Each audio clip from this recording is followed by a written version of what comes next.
수요 예배 시간이 다 되었습니다. 이 시간 같이 잠시 기도하며 준비하도록 하겠습니다. 수요 예배를 통하여서 주님이 한량없는 은혜를 베풀어 주시고 또 실시간으로 지금 또 예배드리고 있는데요. 함께 예배하는 우리 모든 광야의 샘 지역교회 지체들에게 성령의 충만한 은혜가 동일하게 임할 수 있도록 우리 같이 기도하며 우리의 마음을 준비하며 잠시 같이 기도하도록 하겠습니다. 같이 기도하시겠습니다. 하나님 아버지, 시간 중에 앞에 주를 기도하며 나아갑니다. 주의 그 은혜로 하나님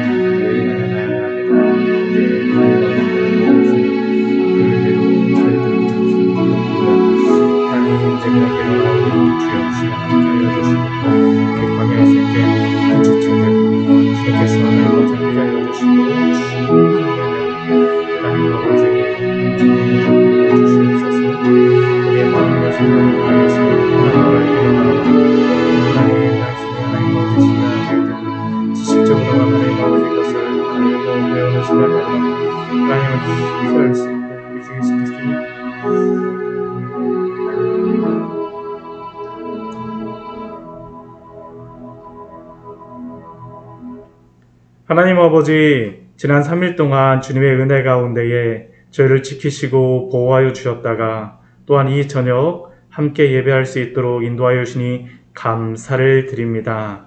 특별히 금주에는 이제 설립 예배를 준비하며 저희가 또한 기도하며 여러 가지로 준비하고 있습니다. 하나님 아버지, 사람이 모든 것들을 계획하였다 할지라도 그 모든 것들을 이루시는 분이 하나님이심을 고백하오니 다른 어떤 것보다도 우리 성도들의 마음이 하나님을 향한 갈망과 하나님을 예배하고자 하는 하나님 아버지란 열망들, 또한 하나님의 교회를 세우고자 하는 그 사랑이 충만할 수 있는 이 한 주 될 수 있도록 은혜 내려 주시옵소서. 수예배 처음 시간입니다. 마치는 시간까지 주님만이 홀로 영광 받아 주십시오. 예수님의 이름으로 기도드립니다. 아멘. 같이 찬양하도록 하겠습니다. 샘물과 같은 보혈은 265장 찬양입니다. 샘물과 같은 보혈을 같이 찬양하도록 하겠습니다.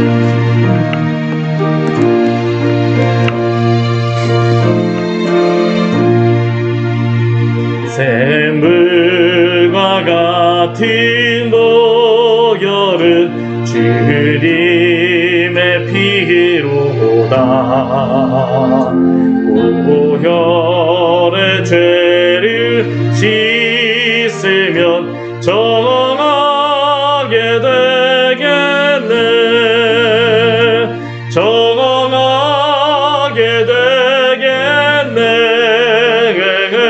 정하게 되겠네. 보혈의 죄를 씻으면 정하게 되겠네. 저도 저 회개하고서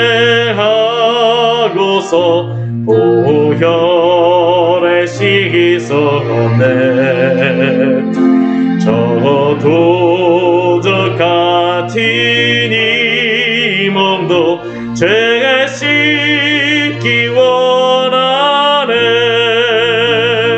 죄 씻기 원하네.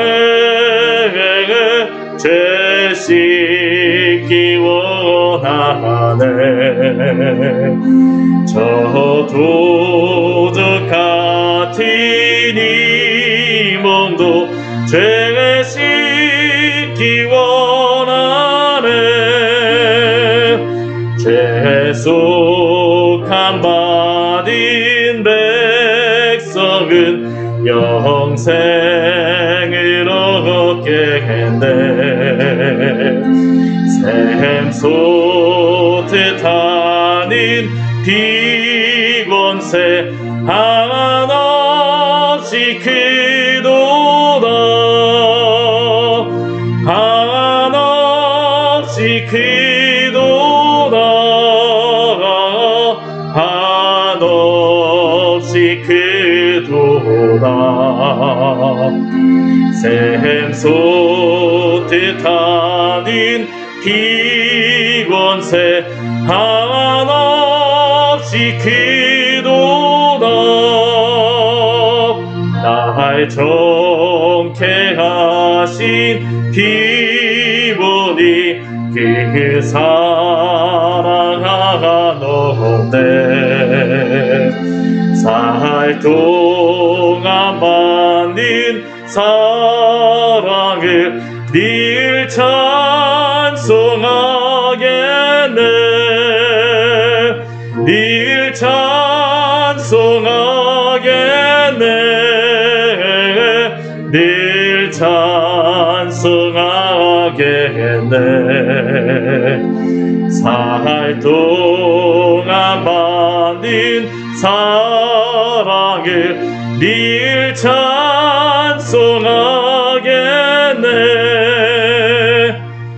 이후에 천국 올라가 더 좋은 노래로 날 구속하신 은혜를 늘 찬송하겠네. 늘 찬송하겠네. 늘 찬송하겠네. 날 구속하신 은혜를 늘 찬송하겠네.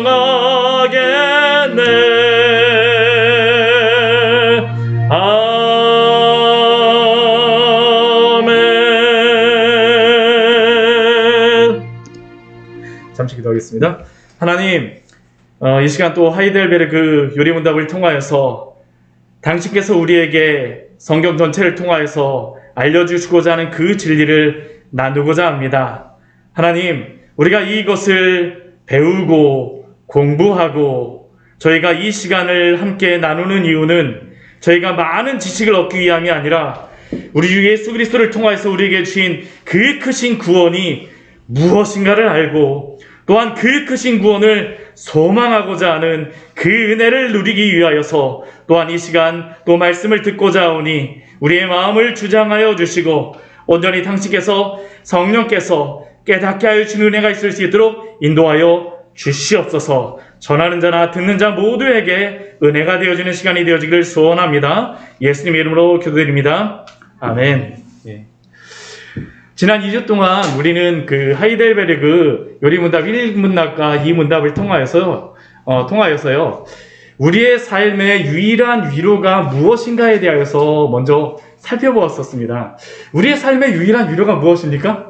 세상에 많은 돈을 버는 것인가요? 많은 것들을 이루는 것입니까? 아닙니다. 우리가 보았던 것과 같이 하이델베르그 요리문답의 그러한 첫 번째 문답을 통하여서 살아서나 죽어서나 우리의 유일한 위로는 오직 우리가 그리스도의 것이 되어지는 것이죠. 그리스도의 것이 되어지게 되면 그리스도 안에서 하나님께서 우리에게 베풀어 주시고자 하는 그 모든 것들이 어떻게 되어 있습니까? 다 있습니다. 다 있어요. 그래서 우리의 참된 위로가 무엇인가라는 것들을 이야기할 때 우리가 바로 그리스도 안에 있는 것, 그리스도의 것이 되는 게 우리의 참된 위로다라고 말씀하고 있습니다.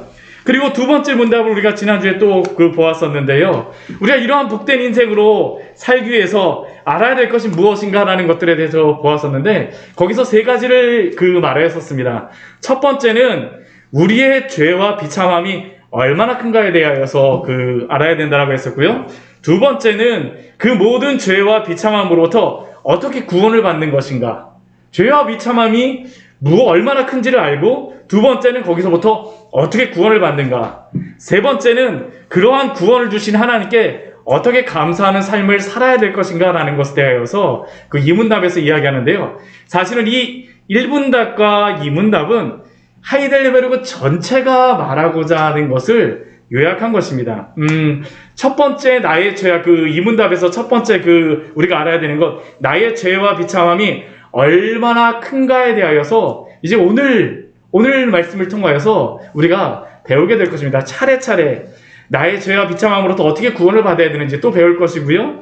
또 그러한 구원을 주신 하나님께 어떻게 감사하는 삶을 살아가야 되는지를 이제 이어서 배우는 게 바로 하이델베르크 요리문답이 전체적으로 구성되어 있는 그러한 내용입니다. 그러니까 1, 2문답은 우리가 무엇을 배우고 무엇을 알아야 되는가, 하이델베르크에서 알려주고자 하는 것을 우리에게 설명하여 준 것이죠. 오늘 그 산문답 저희가 배울 텐데요. 우리 산문답의 그러한 질문은 먼저 이렇게 시작하고 있습니다. 같이 한번 산문답의 질문 한번 같이 한번 읽어볼까요? 당신의 죄와 비참함을 어디에서 합니까? 거기에 대한 답은 우리 무엇으로서 우리 하고 있습니까? 우리 같이 한번 그 밑에 한번 읽어보도록 하겠습니다. 하나님의 율법에서 나의 죄와 비참함을 압니다. 먼저 사람의 비참함이라는 것이 무엇인지에 대해서 먼저 우리가 알기로 합니다. 우리가 사람의 비참함이라는 것은 그 두 가지 그 타락한 이후에 두 가지의 큰 그러한 악에 대하여서 말하고 있는데요. 첫 번째는 인간의 본성이 부패함으로 말미암아 죄악되고 하나님으로부터 분리되어져서 멀어져 버렸다는 그러한 사실입니다. 우리가 죄로 인하여서 부패하고 죄악된 사람이 됨으로 말미암아 하나님으로부터 분리되고 멀어졌어요. 그리고 이것은 우리의 영적인 죽음을 의미합니다. 우리가 하나님으로부터 떠났다라는 것은 다른 게 아닙니다. 우리가 하나님으로부터 떠났다라는 것은 영적으로 하나님으로부터 떠난 것이고요. 우리가 영적으로 죽었다라는 것을 의미합니다. 우리가 죽음의 상태에 있다라는 것이 이게 바로 우리의 비참함이죠. 이것을 전적으로 부패되어져 있는 상태라고 또한 우리가 말하고 있습니다. 이렇게 전적으로 부패된 그러한 사람들은 어떠한 그 부패된 자는 어떠냐면요. 선을 행하고 싶은 마음은 굉장히 굴뚝같이 있어요.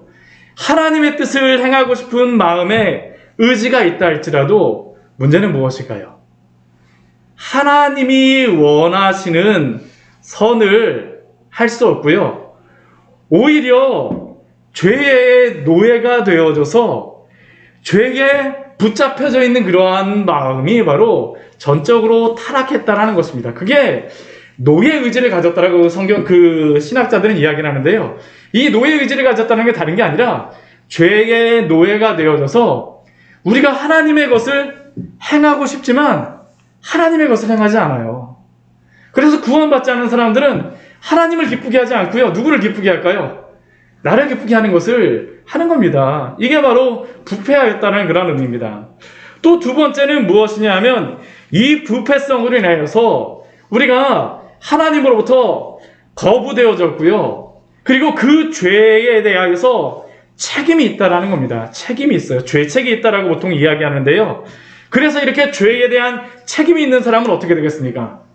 심판이 기다리고 있는 것입니다. 심판이 기다리고 있어요. 그런데 대부분의 사람들의 더 불행하고 비참한 것은 무엇일까요?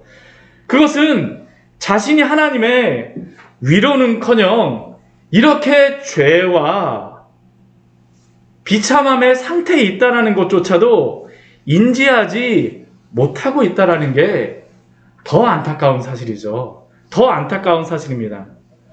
사람들이 자신들이 구원을 받아야 된다는 사실을 알지 못합니다. 제가 전에도 한번 말씀드렸지만요. 어떤 분에게 가서 당신은 죄인입니다. 예수님 믿으세요 하게 되면 그 사람들이 어떻게 하냐면 감사합니다. 제가 죄인이었군요. 제가 빨리 회개하고 예수님을 믿어야 되겠네요. 그렇게 그렇게 반응하는 것이 아니라 오히려 내가 무슨 죄인이냐고 화를 내며 반항을 하죠. 반응을 그렇게 합니다. 이게 바로 참 안타까운 상태이죠. 이게 사람이 처한 그러한 상태입니다. 그렇다면 이러한 사람이 자신이 비참한 상태에 있다라는 것을 어떻게 알 수 있겠습니까? 어떻게 알 수 있을까요? 당신은 죄인입니다. 계속 말해준다라고 할까요?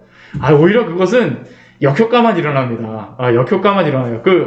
저도 자녀들을 키우다 보니까 어제 저희 사모가 저희 딸이 뭐 잘못한 게 있어서 뭐라고 한마디를 했는데 제가 그 옆에 있다가 그렇게 하면 안 되지 하고서 한마디 뚝 했더니만 나중에 와서 저한테 반복해갖고 얘기하면 애들이 너무 싫어한다고. 우리의 마음이 그렇죠. 우리가 어떤 좋은 얘기를 한다 그래도 계속 그것을 반복해서 하면 어떻게 합니까? 좋게 들리지 않습니다. 좋게 들리지 않죠.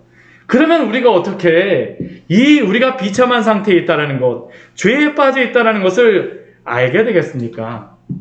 그것을 알려주는 하나님의 방법과 수단이 바로 율법입니다. 이게 그래서 산문항에 당신의 죄와 비참함을 어디에서 압니까? 라고 그 질문하였을 때요. 거기에 대한 답이 무엇입니까?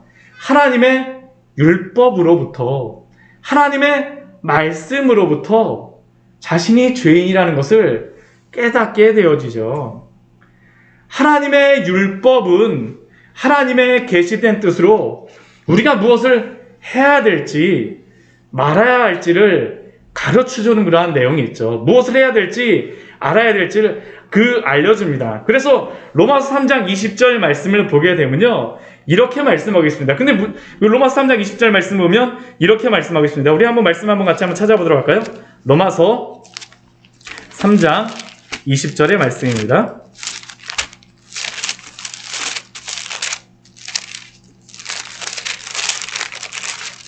여기 앞에 제가 해놓긴 했는데 아마 잘 보이시진 않을 것 같아요. 여기 계시는 분들은 오히려. 네, 로마서 3장 20절 말씀 같이 한번 읽어보도록 할까요? 그러므로 율법의 행위로 그의 앞에 의롭다 하심을 얻을 육체가 없나니 율법으로는 죄를 깨달음이니라. 율법을 통하여서 하나님께서 율법을 우리에게 주신 이유는 무엇이냐면 율법을 통하여서 우리가 죄가 무엇인지를 깨닫게 하는 것이죠. 깨닫게 하는 것입니다. 또한 로마서 7장 7절 말씀에는 또한 이렇게 말씀합니다. 그런즉 우리가 무슨 말을 하리요? 율법이 죄냐? 그럴 수 없느니라. 율법으로 말미암지 않고는 내가 죄를 알지 못하였으니 곧 율법이 탐내지 말라 하지 아니하였더라면 내가 탐심을 알지 못하였으리라. 이것은 사도 바울이 자신의 죄에 대해서 깨닫는 그런 고백에 대한 그런 말씀이라고 할 수 있습니다. 사도 바울과 같은 인물은 어떻습니까? 굉장히 율법에 충실한 사람이었었죠. 모든 것을 다 지키는 그러한 사람이었습니다. 그런데 그가 마지막 율법에서 자기가 발견한 것이 있습니다. 자신이 율법을 지키지 않는 한 가지의 사건이 있었어요. 한 가지의 율법이 있었습니다. 그게 뭐냐면 탐심입니다. 탐심. 내 마음속에 있는 그러한 죄에 대한 부분은 내가 율법의 행위로는 지키는 것 같은데 마음은 어떤가요? 지켜지지가 않는다라는 것이죠. 사도 바울이 발견한 게 바로 이것이었습니다. 율법 가운데에서 탐내지 말라라는 그 말씀 앞에 자신이 죄인이라는 것을 발견한 것이었었죠.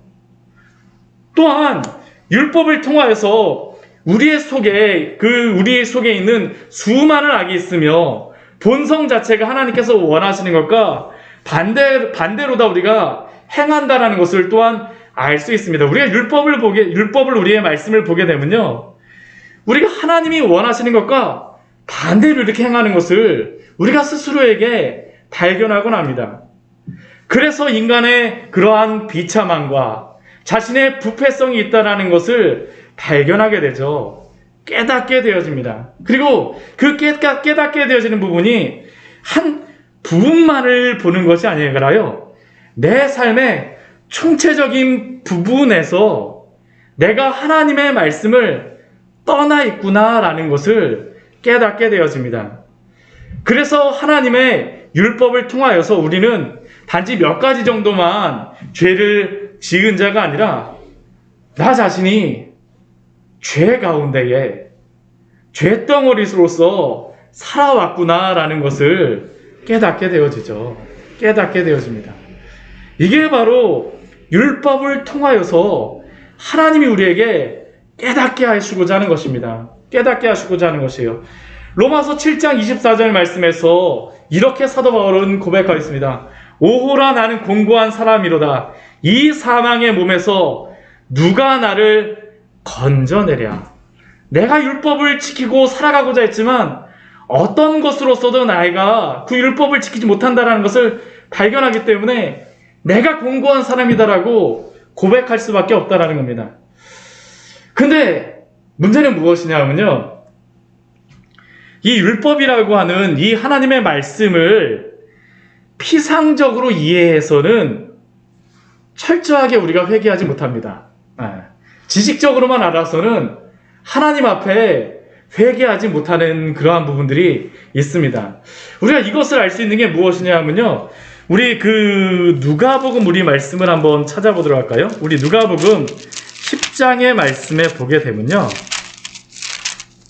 이게 거의 동일한 질문을 하는 그러한 말씀이 나와 있습니다. 누가복음 10장 말씀에 보게 되면 우리 10장 25절 말씀에 보게 되면 어떤 율법교사가 와서 예수님께 이렇게 질문합니다. 우리 25절 말씀 우리 같이 한번 읽어보도록 할까요? 누가복음 10장 25절 말씀입니다.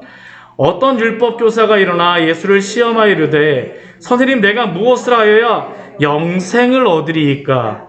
율법교사가 와서 지금 예수님께 질문하죠. 어떻게 하면 제가 영생을 얻을 수 있습니까?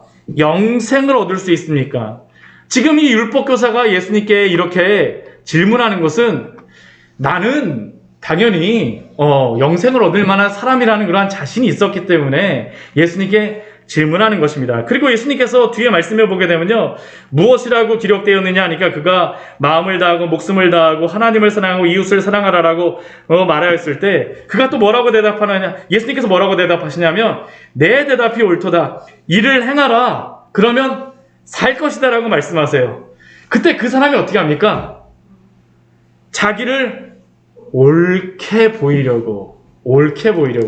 그러니까 지금 이 사람이 옳게 보이려고 예수님께 내 이웃이 누구니까? 라고 질문하는 그 말씀이 나오면서 그 선한 사마리아인의 그 비유를 예수님께서 말씀하여 주시는데요, 이 사람이 질문하였던 것은 다른 게 아닙니다. 나 정도라고 하면, 내 정도 율법을 지키는 사람이라고 하면 내 이웃이 어느 정도가 되어야 됩니까? 라는 게 사실 이 사람이 가지고 있는 그 생각이었었죠. 사실 이 사람의 마음속에는 어떠한 생각이 있었었냐면요, 나는 율법을 다 지키고 있어. 그런데 이 사람은 어떤 사람일까요? 예수님이 보시기에는요, 구원이 필요한 사람이었습니다. 예수님의 복음에 대해서 모르는 사람이었었죠. 단순히 지식적으로만 알아서는 안 된다는 겁니다.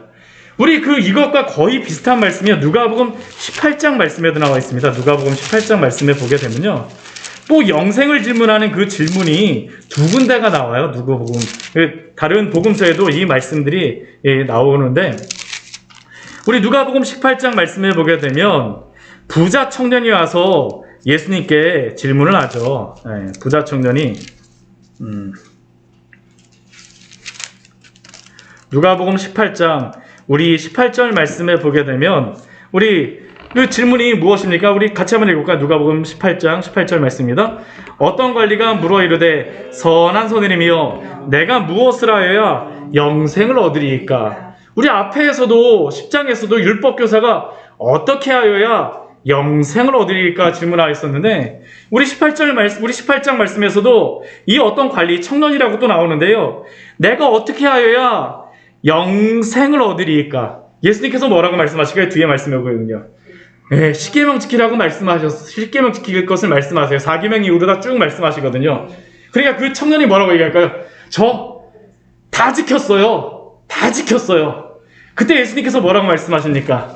내 모든 것을 다 팔아서 가난한 자에게 주고 나를 따르라라고 말씀하시죠. 그러니까 그런 어떻습니까? 근심하고 돌아갔습니다. 결국 이 말씀은 무엇일까요? 하나님의 율법을 지키지 못하였다라는 것입니다. 피상적인 이해로는 회개에 이끌지 못한다라는 것이죠. 사실은 이게 저는 한국교회의 가장 큰 문제가 바로 이것입니다. 우리가 하나님의 말씀을 알고 있음에도 불구하고 그렇게 많은 지식을 가지고 제자 훈련을 하고 많이 배웠음에도 불구하고 내가 하나님 앞에서 죄인이라는 것을 인정하지 못해요. 내가 바로 죄와 비참한 가운데 있다는 것을 알지는 못합니다. 왜요? 율법에 대하여서 피상적으로만, 그냥 지식적으로만 가지고 있는 것이죠. 하나님 앞에서 내가 누구인가를 알지 못하는 것입니다. 그렇다면 율법이 우리에게 요구하는 것은 무엇입니까? 무엇이 우리의 마음을, 율법은 사실은요, 이 율법 하나님의 말씀 앞에 서게 되면요, 우리가 죄인이라는 것을 딱 부딪힙니다. 이게 와서 부딪힐 수밖에 없어요. 그러면 무엇이 우리의 마음으로 하여금, 우리로 하여금 하나님 앞에서 죄인이라는 것을 깨닫게 합니까? 그게 바로 네 번째 질문입니다. 우리 네 번째 질문 같이 한번 읽어보도록 할까요? 하나님의 율법이 우리에게 요구하는 것이 무엇입니까? 이 요구하는 것이 무엇입니까? 우리 답을 우리 같이 한번 읽어보도록 하겠습니다. 그리스도는 마태복음 22장에서 이렇게 요약하여 가르치십니다. 내 마음을 다하고 목숨을 다하고 뜻을 다하여 주 너의 하나님을 사랑하라 하셨으니 이것이 크고 첫째 되는 계명이요 둘째는 그와 같으니 내 이웃을 내 몸과 같이 사랑하라 하셨으니 이 두 계명이 온 율법과 선지자의 강령이니라. 이 말씀이 결국엔 율법의 두 가지의 것들, 모든 것들을 다 여기에 있다라는 겁니다. 첫 번째는 무엇입니까? 하나님 사랑이고요. 두 번째는 무엇입니까? 이웃사랑이죠. 이웃사랑입니다. 이웃사랑이에요. 우리가 하나님을 내 마음을 다하고 목숨을 다하고 뜻을 다하여서 주 너의 하나님을 사랑하라 하고 말씀하셨습니다. 먼저 하나님이 우리의 어떤 분이십니까? 주라고 말씀하시죠. 주님이라고 말씀하십니다. 하나님은 우리를 창조하신 주님이십니다. 또한 예수 그리스도는 어떤 분이십니까? 우리의 구원의 주님이시죠. 하나님이 천지를 창조하신 주님이시고요. 예수 그리스도가 우리의 구원의 주님이 되어십니다. 또한 성령님은 우리의 삶에서 지금도 임재하셔서 우리의 삶의 주인으로서 이끌어 가시는 그분이십니다. 결국 이 말씀은 무엇이냐면요, 내가 나의 주가 되고자 하는 그 모든 성향과 교만을 어떻게 하라는 겁니까? 내려놓으라는 것이죠. 내려놓으라는 겁니다. 하나님이 우리의 주인이냐라는 것이죠. 우리는 어떻습니까? 그런데 우리가 우리의 주인으로 살아갈 때가 얼마나 많은가요? 아담의 범죄가 무엇이었습니까? 우리 창세기 3장 5절 말씀에 보게 되면 너희가 그것을 먹는 날에는 너희 눈이 밝아져 하나님과 같이 되어 선악을 알 줄 하나님이 아심이니라. 하나님과 같이 되고 싶은 것이죠. 내가 하나님을 조종하고 싶어요. 내가 하나님의 종이 되고 하나님의 순종하는 것이 아니라 오히려 내가 어떻게 합니까? 하나님을 조종하고 싶어 하지는 않는가라는 것이죠. 하나님이 흡사 우리 알라딘의 마술 램프 보면 어떻습니까? 막 이렇게 문질러주면 어떻습니까? 거기서 지니가 나와갖고 무엇 해줘 하게 되면 지니가 힘이 센 것 같지만 그 지니를 움직이는 더 힘센 사람은 누구입니까? 램프의 주인이죠. 우리가 하나님을 그렇게 대우하지 않느냐라는 것이죠. 하나님이 우리의 주인이 되어주십니까? 주인이십니까? 아니면 내가 나의 주인이 되어서 하나님을 내 마음대로 어떤 뜻대로 그 하나님을 이끌고자 합니까? 저는 이것을 제가 저의 죄에 대해서 봤던 게 무엇이었었냐면요. 제가 예전에 이 회개를 하면서 봤던 게, 이건 뭐 환상이나 뭐 그런 건 아닌데요. 제가 막 기도하면서 저의 죄에 대해서 막 보게 하시는데, 제가 저의 인생을 쭉 한번 돌아보면서 생각해 보니까 무엇이었었냐면, 저는 저의 인생을 신호등으로서 깨닫게 해주시더라고요. 신호등. 근데 어떤 신호등이었었냐면, 하나님이 가라고 하는 신호등 파란색이면요, 저는 파란색으로 받아들이지 않아요. 무엇으로 받아들일까요? 빨간색으로 받아들이고요. 가지 않고, 하나님이 빨간색이라고 말씀하심에도 불구하고 저는 무엇으로 받아들였을까요? 파란색으로. 하나님의 신호등이 여기 있는데 이 앞으로 가라는 것 대신에 저는 뒤로 더 달려가고 우측으로 달려가고 향방 없이 달려갔던 게 바로 저의 모습이더라고요. 하나님이 우리의 주인이 되어주시는가? 또 우리에게 질문하는 이 말씀의 또 내용이 무엇입니까? 하나님을 사랑하라고 말씀하시죠. 하나님을 사랑하라고 말씀하십니다. 우리가 하나님의 종이 된다라고 할 때, 하나님 우리의 주인으로 섬긴다라고 할 때, 이게 굉장히 중요한 게 뭐냐 하면 사랑하는 마음으로 순종하자라는 것이죠. 그렇지 않습니까?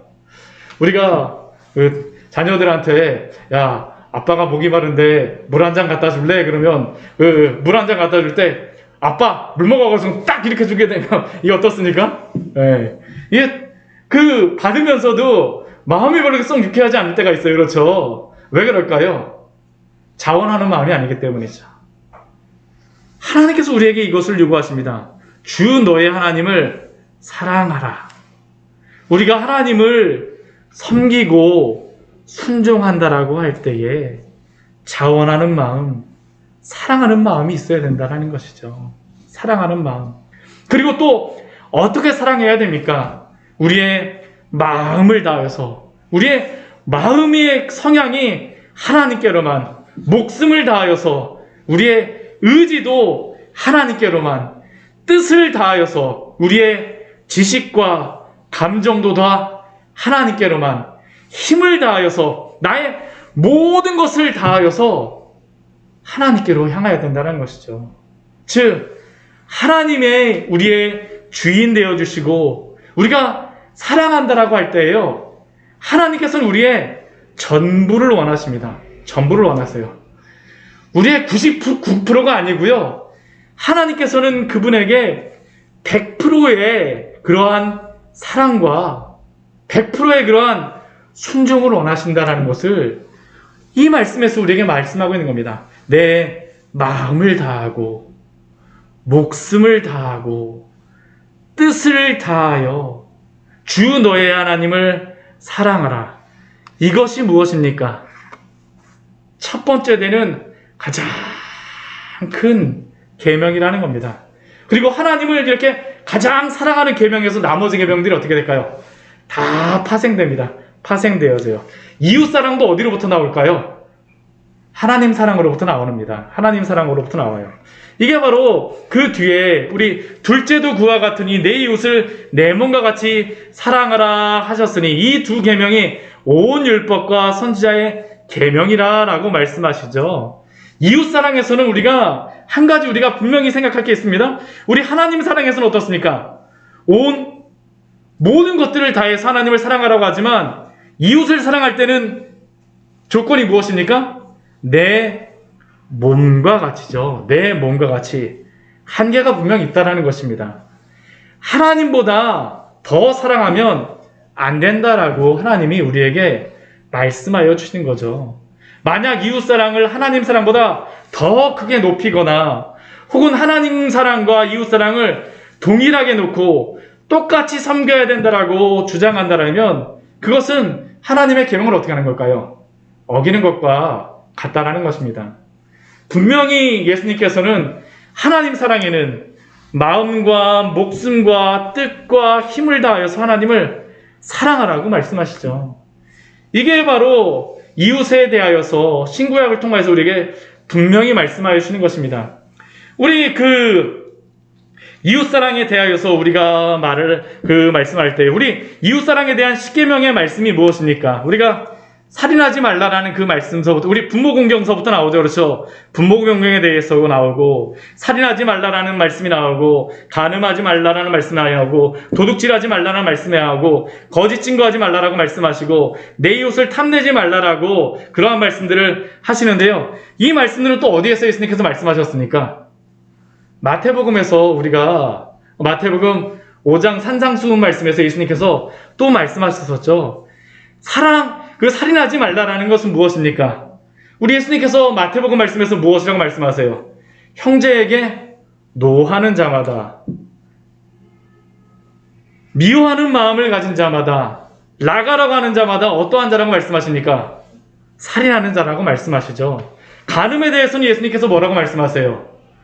음욕을 품는 자마다 눈을 차라리 빼버리라라고 말씀하십니다. 그렇죠? 그리고 도둑질하지 말라라고 할 때는 예수님께서 뭐라고 말씀하십니까? 내 오른손이 실족하게 하거든 내 손을 자르라라고 말씀하시죠. 굉장히 엄격하게 예수님께서 말씀하시지 않습니까? 거짓 증거하지 말라라는 그런 말씀을 통하여서는 맹세하지 말라라고 예수님께서 분명히 말씀하셨습니다. 내 이웃의 아내를 탐내지 말라라고 말씀하실 때는 오른뺨 뺨되면 어떤 뺨을 대라고요? 왼뺨을 대라는 것입니다. 예.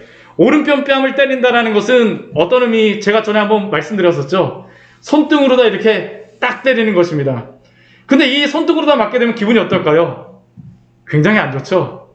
근데 왼뺨까지 돌려대라는 이야기는 무엇입니까?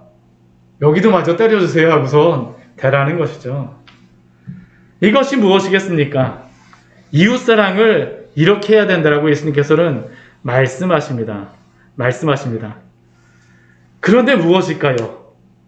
우리가 하나님 사랑과 이웃사랑의 계명에 대해서 우리가 보게 되니까 이것을 모두 지키고 있는 사람이 있을까요? 없다라는 게 문제죠. 결국 이 말씀은 무엇입니까? 하나님의 율법이 우리에게 요구하는 이 모든 것들을 우리가 지키고 있지 못한다라는 것을 우리에게 말씀하여 주시는 것입니다. 이게 바로 이 말씀을 통해서, 우리의 율법의 말씀을 통해서 우리가 어떠한 사람인가라는 것을 깨달으라는 것이죠. 우리 오문이 그래서 질문이 이렇습니다. 다섯 번째 질문이 우리 이렇습니다. 우리 질문을 같이, 다섯 번째 질문 같이 한번 읽어볼까요? 당신은 이 모든 것을 온전히 지킬 수 있습니까? 온전히 지키실 수 있으십니까? 우리 그 답을 한번 읽어볼까요? 아닙니다. 나에게는 본성적으로 하나님과 이웃을 미워하는 성향이 있습니다. 이게 바로 우리의 고백이죠. 로마서 3장 10절 말씀에 보게 되면 이렇게 말씀하고 있지 않습니까? 우리 로마서 3장 우리 10절 말씀 우리 같이 한번 찾아볼까요? 우리 로마서 말씀에서는 우리가 어떠한 사람인가를 우리에게 분명히 말씀하여 주시죠. 로마서 3장 10절의 말씀입니다.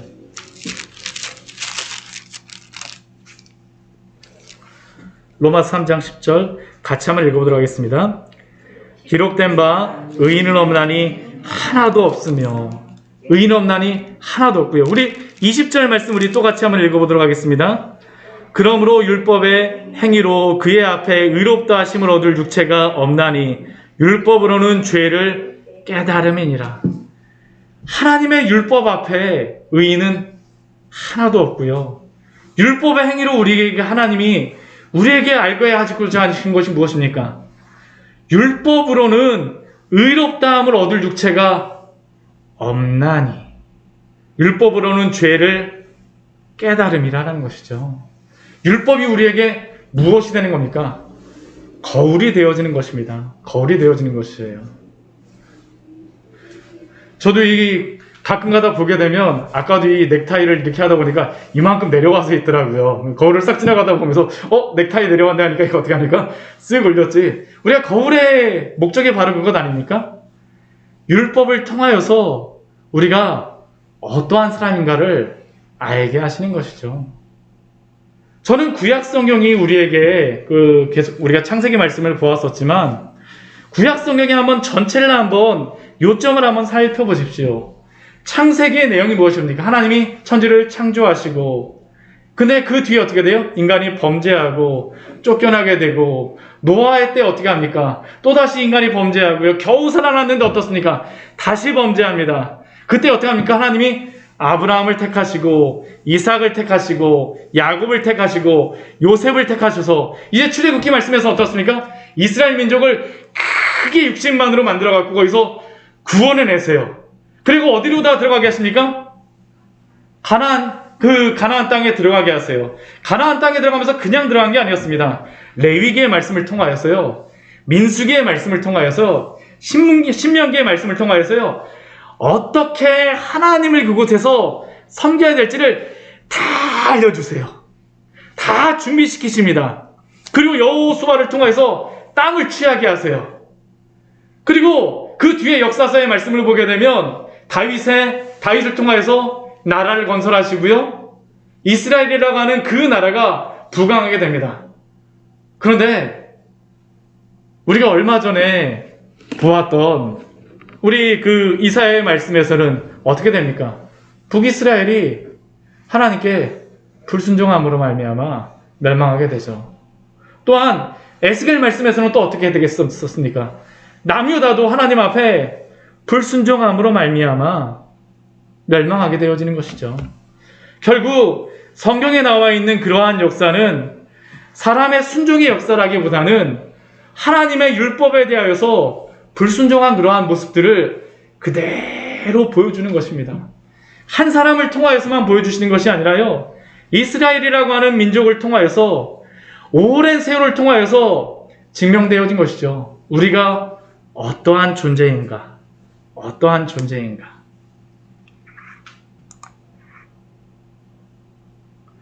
그렇다면 우리는 왜 하나님의 율법을 지킬 수 없습니까? 아까도 말씀드렸죠. 우리가 어떻습니까?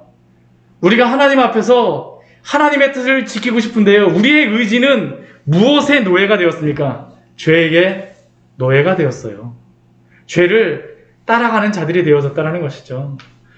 우리는 마음과 목숨과 뜻과 힘을 다하여서 하나님을 사랑하고 싶지만, 우리는 죄인인 사람은 본통상 하나님을 미워하며 하나님에 대한 반감을 가지게 됩니다. 이게 참 재미있는 게요, 재미있다라기보다는 이러한 죄에 대한 설교를 하잖아요. 그러면 듣고 있는 우리가 참 사실 힘들어집니다. 그렇지 않습니까? 네. 왜냐하면 우리가 죄에 대해서 인정하고 싶지 않거든요. 우리의 마음이 그렇습니다. 우리의 죄된 그러한 마음은 하나님과 원수가 되어져 있어서 하나님의 법에 굴복하려고 하지 않죠. 우리의 쾌락과 즐거움과 명예를 추구하려고 합니다. 그리고 또한 우리의 이웃을 향하여서도 어떻습니까? 사랑하고는 싶은데 막상 어때요? 우리의 그러한 여러 가지 것들과 부딪히게 되면 사랑하지 못하는 그러한 우리의 모습들을 발견하게 되죠. 발견하게 되어집니다. 결국 우리의 사랑은 하나님 사랑과 이웃 사랑이라기보다는 나를 사랑하는 마음이 더 크다라는 것을 우리가 발견하는 것입니다. 우리가 바로 어떠한 사람인가를 성경의 말씀을 통하여서 우리에게 계속 말씀하여 주죠. 저는 참 이 말씀이 저한테 참 이 죄에 대해서 생각할 때 이게 참 진리라는 거라는 생각을 합니다. 우리 예레미야서 우리 13장 말씀 같이 한번 찾아보도록 할까요? 예레미야서 13장의 말씀입니다. 예레미야서 13장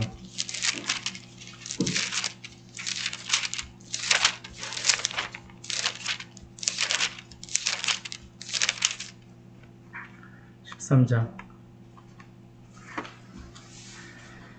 23절의 말씀 우리 같이 한번 읽어보도록 하겠습니다. 예레미야 13장 23절 말씀입니다. 같이 읽겠습니다. 구수인이 그의 피부를, 표범이 그의 반점을 변하게 할 수 있느냐? 할 수 있을진데 악에 익숙한 너희도 선을 행할 수 있으리라. 이 구수인은 흑인입니다. 아무리 그의 피부를 이태리의 때타올 갖다가 막 씻는다고 해갖고 깨끗해질까요? 그럴 수가 없죠. 표범이 그의 반점을 없애기 위해서 계속 문지르면 어떻게 되겠습니까? 털이 다 빠지면 그게 이 반점이 없어질지 모르겠어요. 그러나 털이 또 나게 되면 어떻습니까? 동일한 것이죠. 우리가 그렇다라는 것입니다. 본질상 사람은 죄악된 그 아담 이후로다 진노의 자녀가 되어졌다라는 것이죠. 하나님으로부터 떠나 있다라는 것입니다. 우리는 스스로 선을 행할 수 없다. 사람은 스스로 선을 행할 수 없다라고 성경은 분명히 우리에게 말씀하고 있죠. 구수인이 어떻게 그의 피부를, 표범이 그의 반점을 변하게 할 수 있습니까? 결국 성경이 우리에게 말씀하는 것은 무엇입니까? 우리는 율법 앞에서 우리는 지킬 수 없는 자라는 것을 말씀하여 줍니다. 우리가 어떠한 사람인가를 말하여 주죠. 성경 우리에게 분명히 말합니다. 우리는 죄로 인하여서 죽은 사람이라고요. 그러면 우리에게 소망이 무엇이 있겠습니까? 그리스도를 찾아야 된다는 게 결국 성경을 통하여서 우리에게 말씀하여 주는 그러한 진리입니다. 우리 잠시 같이 기도하도록 하겠습니다. 오늘 말씀 여기까지 우리 하고요. 우리 지금 하이델베르크 우리 오문답까지 보았는데요. 우리의 비참함과 죄가 무엇인가에 대하여서 살펴보았습니다. 결국 이 말씀을 통하여서 사람과 우리가 어떠한 위치에 있는가라는 것을 깨달으라고 하나님께서 성경을 통하여서 말씀하여 주시죠. 하나님이 사랑하시기 때문에 우리가 주시는 말씀입니다. 우리가 누구인지를 알아야지만 돌아올 수 있기 때문입니다. 하나님, 이 시간 당신 앞에 기도하며 나아갑니다. 혹시 우리의 이러한 죄악된 부분이 있다면 회개하게 하여 주시고, 물론 우리가 그리스도의 그 은혜를 통하여서 우리의 그 구원하심을 알게 되었지만, 그러나 끊임없이 우리가 또한 유혹되고 미혹될 때가 있지 않습니까? 하나님, 우리가 정말로 당신 안에서 거룩하게 살아갈 수 있도록 은혜를 베풀어 주시고, 우리가 누구인가를 당신 앞에서 깨달을 수 있는 은혜도 허락하여 주시옵소서. 우리 주님 앞에 우리 같이 잠시 기도하도록 하겠습니다. 하나님 아버지, 이 시간 저희들 당신 앞에 기도하며 나아갑니다. 오늘 말씀이 하나님 아버지 우리의 죄에 대하여서 분명히 말씀하여 주십니다. 우리가 어떠한 사람인가를 하나님 아버지 알기를 하나님께서는 원하십니다. 왜냐하면 우리가 누구인가를 알아야지만 하나님 앞에 나올 수 있기 때문입니다. 우리 하나님 아버지 걸려있을 때 우리 하나님 아버지 지체들 하나님의 그 놀라우심을 깨닫고 살아가고 있습니다. 그러나 하나님 아버지 또한 우리가 이 세상 살아가면서 죄악과 벗어나서 죄악의 하나님의 길을 따라 살아갈 때가 있는지 그리스도를 돌아보게 하여 주시고, 혹시라도 아직 하나님 아버지 하나님 앞에서 우리의 죄에 대하여서 깨닫지 못한 하나님 아버지 지체들이 있다면 주님 하나님 앞에 우리의 모습을 알게 하여 주시고, 당신 앞에 하나님을 회개하고 나아가시는 그 은혜가 있을 수 있도록 주여 도우시고 인도하여 주시옵소서. 우리의 마음을 주장하여 주시고 당신의 그 은혜 가운데서 주시옵소서.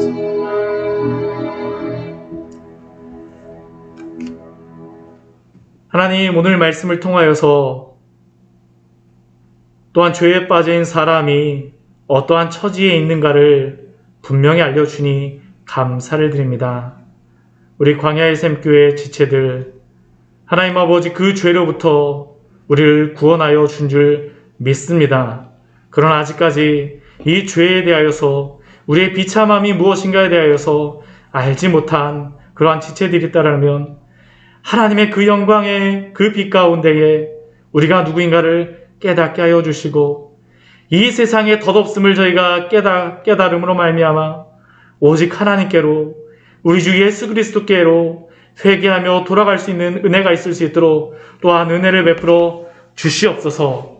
또한 하나님 아버지 하나님의 은혜 가운데 살고 있다면 더욱더 하나님 아버지 힘써서 주님 앞에 순종하게 하여 주시고, 하나님을 사랑하며 또한 우리에게 맡겨준 우리의 이웃들을 사랑함으로 말미암아 하나님의 율법을 하나님 아버지 그냥 의무적으로 지키는 것이 아니라 하나님의 거룩한 백성이 되었기 때문에 그 당신의 말씀을 사랑하여 지킬 수 있는 또한 거룩한 성도로서 살아갈 수 있도록 은혜를 베풀어 주시옵소서. 날마다 당신의 은혜 가운데 살기를 소원합니다. 주님께서 함께하여 주시옵소서. 예수님의 이름으로 기도드립니다. 아멘. 주기도문으로서 모든 예배를 마치도록 하겠습니다.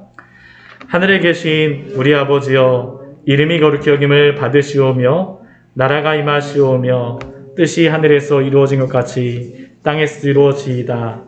오늘 우리에게 일용할 양식을 주시옵고, 우리가 우리에게 죄 지은 자를 사하여 준 것 같이 우리 죄를 사하여 주시옵고, 우리를 시험에 들게 하지 마시옵고 다만 악에서 구하시옵소서. 나라와 권세와 영광이 아버지께 영원히 있사옵나이다. 아멘.